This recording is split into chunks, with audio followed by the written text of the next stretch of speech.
दोस्तों, honourable supreme court के latest judgement के आधार पर आज हम बात करेंगे कि पति कब पत्नी की अडल्ट्री को साबित करने के लिए बच्चे का डीएनए टेस्ट नहीं करा सकता है। तो दोस्तों, वर्ष 2005 में एक दंपत्ति का विवाह हुआ। वर्ष 2009 में उनकी पहली संतान हुई और वर्ष 2013 में उन्हें दूसरा बच्चा पैदा हुआ। दूसरे बच्चे के जन्म के 3 वर्ष बाद पति ने पत्नी के मोबाइल के व्हाट्सएप मैसेजेस, कॉल रिकॉर्डिंग और डेली डायरी के आधार पर पत्नी पर व्यभिचारिणी होने यानी अडल्ट्री का आरोप लगाया। नवंबर 2016 में पति ने निजी तौर से दूसरे बच्चे का एक प्राइवेट लैब में डीएनए टेस्ट कराया और जून 2017 में पति ने पत्नी के अडल्ट्री के ग्राउंड पर डाइवोर्स की पिटीशन फैमिली कोर्ट में फाइल कर दी। और नवंबर 2020 में फैमिली कोर्ट में जब डाइवोर्स पिटीशन की सुनवाई चल ही रही थी, तभी पति ने फैमिली कोर्ट में प्रार्थना पत्र दिया कि पत्नी के अडल्ट्री को साबित करने के लिए कोर्ट दूसरे बच्चे का DNA test government central forensic laboratory में कराने का आदेश जारी करे, क्योंकि ऑनरेबल सुप्रीम कोर्ट ने शारदा वर्सेस धर्मपाल मामले में निर्णय दिया था कि फैमिली कोर्ट को अधिकार है कि वह किसी पर्सन को मेडिकल टेस्ट के लिए आदेशित कर सकता है और फैमिली कोर्ट द्वारा दिया गया ऐसा आदेश संविधान के अनुच्छेद 21 राइट टू पर्सनल लिबर्टी का उल्लंघन नहीं माना जाएगा। वहीं दूसरे केस दीपान्विता राय और रोनो ब्रोटो राय मामले में ऑनरेबल सुप्रीम कोर्ट ने कहा था कि डीएनए टेस्ट सबसे वैध और वैज्ञानिक रूप से सही साधन है जिसका उपयोग पति अपनी पत्नी की बेवफाई यानी कि अडल्ट्री को साबित करने के लिए कर सकता है। और यदि न्यायालय के आदेश के बावजूद प्रतिवादी मेडिकल टेस्ट के लिए इंकार करता है तो न्यायालय उसके विरुद्ध प्रतिकूल निष्कर्ष निकालने का हकदार होगा। फैमिली कोर्ट ने इस मामले में पति की एप्लीकेशन को स्वीकार करते हुए बच्चे के डीएनए टेस्टिंग का आदेश जारी कर दिया। पत्नी ने फैमिली कोर्ट के आदेश को ऑनरेबल हाई कोर्ट में चुनौती दी, लेकिन ऑनरेबल बॉम्बे हाई कोर्ट ने फैमिली कोर्ट के आदेश को ही सही ठहराया। अब पत्नी ने ऑनरेबल बॉम्बे हाई कोर्ट के आदेश को ऑनरेबल सुप्रीम कोर्ट में चुनौती दी और कहा कि भारतीय साक्ष्य अधिनियम 1872 के सेक्शन 112 के तहत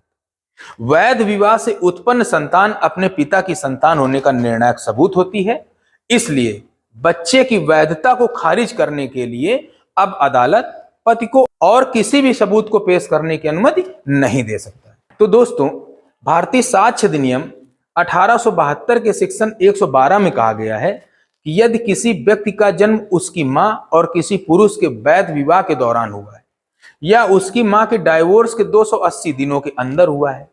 और इस बीच उसकी मां यदि अविवाहित बनी रहती है, तो ये इस बात का निर्णायक सबूत है कि वो ऐसे पुरुष की ही वैध संतान है,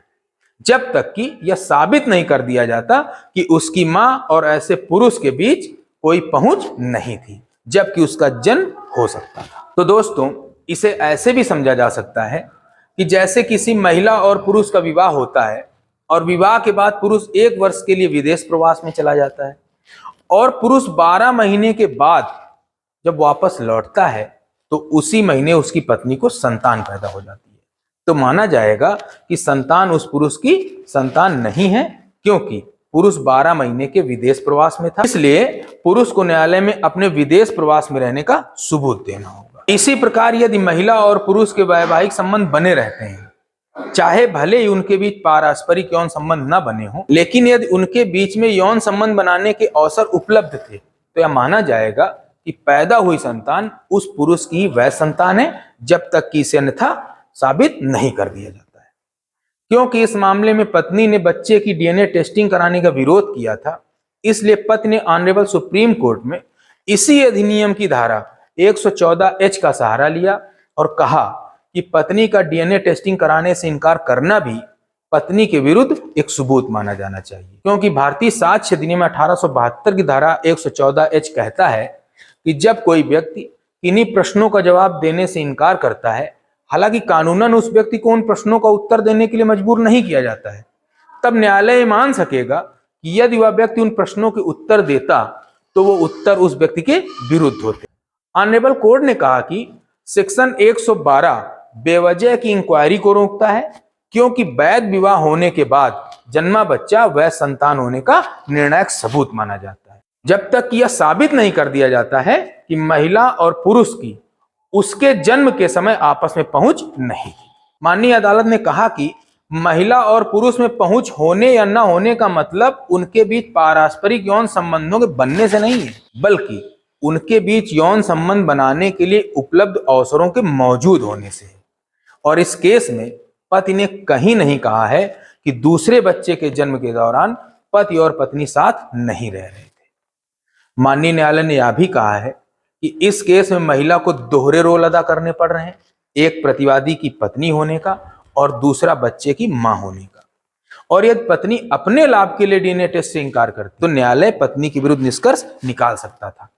क्योंकि मां को किसी बच्चे का नेचुरल गार्जियन माना जाता है, इसलिए मां यदि बच्चे के सर्वोत्तम हित और भलाई के लिए बच्चे के डीएनए टेस्ट से इंकार करती है तो न्यायालय बच्चे की मां के डीएनए टेस्ट से इंकार को उसके प्रतिकूल निष्कर्ष नहीं निकाल सकता है। माननीय न्यायालय ने कहा कि मां बच्चे के डीएनए टेस्ट से इंकार करके वास्तव में बच्चे का सर्वोत्तम हित और उसकी भलाई कर रही है, जिसके लिए वादी मां को रिवार्ड दिया जाना चाहिए, न कि सेक्शन 114 का सहारा लेकर मां को दंडित किया जाना चाहिए। माननीय न्यायालय ने कहा कि डीएनए टेस्टिंग के लिए फैमिली कोर्ट को आदेश तभी करना चाहिए जबकि लगाए गए आरोपों को साबित करने के लिए कोई और तरीका ही न हो। और इस केस में पति ने अपनी पत्नी के व्हाट्सएप मैसेजेस, कॉल रिकॉर्डिंग और उसकी डेली डायरी आदि का सबूत के तौर पर जिक्र किया है। इसलिए पति को अपने आरोपों को साबित करने के लिए उन सभी सबूतों का सहारा लेना चाहिए, न कि डीएनए टेस्टिंग का। इस मामले में माननीय न्यायालय ने कहा है कि वैसे तो डीएनए टेस्टिंग एडल्ट्री को प्रूव करने का एक वैज्ञानिक साधन है, लेकिन कोर्ट को डीएनए टेस्टिंग का आदेश जारी करते समय यह बात ध्यान में रखनी चाहिए कि डीएनए टेस्टिंग बच्चे के लिए सामाजिक कलंक और उसके लिए विरासत से संबंधित विवाद भी पैदा कर सकता है। माननीय न्यायालय ने यह भी कहा कि बच्चे कोई भौतिक वस्तु नहीं है जिन्हें माता और पिता की लड़ाई में घसीटा जाए, जबकि बच्चे इस लड़ाई में कोई पार्टी नहीं होते हैं। पार्टी तो पति और पत्नी होते हैं, इसलिए बच्चों को इस लड़ाई में घसीटने से बचना चाहिए। माननीय न्यायालय ने यह भी कहा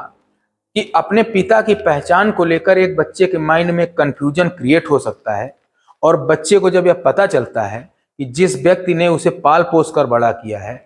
वह उसका बायोलॉजिकल फादर नहीं है, तब बच्चे के मन में उस व्यक्ति के प्रति मिक्स्ड फीलिंग्स भी पैदा हो सकती है। और बच्चे को इस बात का पता न होना कि कौन उसका फादर है, ये बात मासूम बच्चे के मस्तिष्क में एक बड़ा आघात भी पहुंचा सकती है। तो दोस्तों, इस प्रकार 20 फरवरी 2023 को ऑनरेबल सुप्रीम कोर्ट ने फैमिली कोर्ट और ऑनरेबल बॉम्बे हाई कोर्ट के बच्चे के डीएनए टेस्ट के आदेश को रद्द कर दिया। नमस्कार।